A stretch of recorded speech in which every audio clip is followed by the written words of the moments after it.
gaskiya ne ƙasarmu muna cikin matsaloli, amma ni ta inda nake kallon matsala shine ba da gaske muke yi muna son gyaran ƙasarmu ba, duk faɗi muke yi a baki kawai.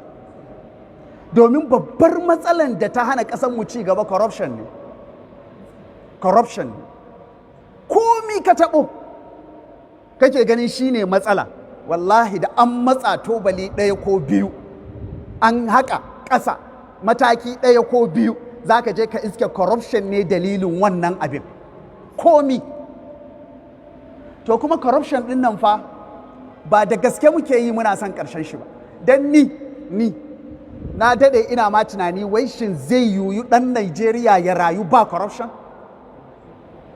Na daɗe ina wannan tunanin shekara fiye da 10.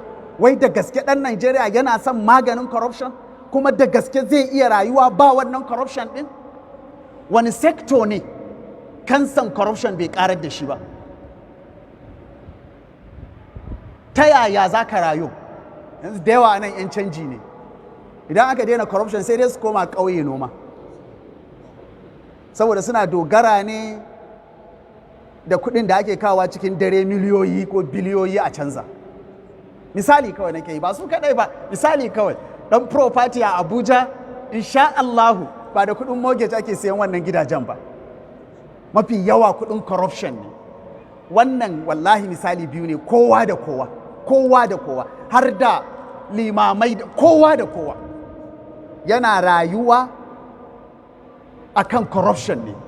In na ce kowa da kowa ba ina nufin afrad ba, wata ina nufin mafi yawan al'umman ƙasa.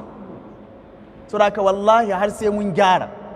Kuma shi barna baka cewa ai wanda ya barnan biliyan 1 ko 2 ko 3 shine mabarnaci. Kai ma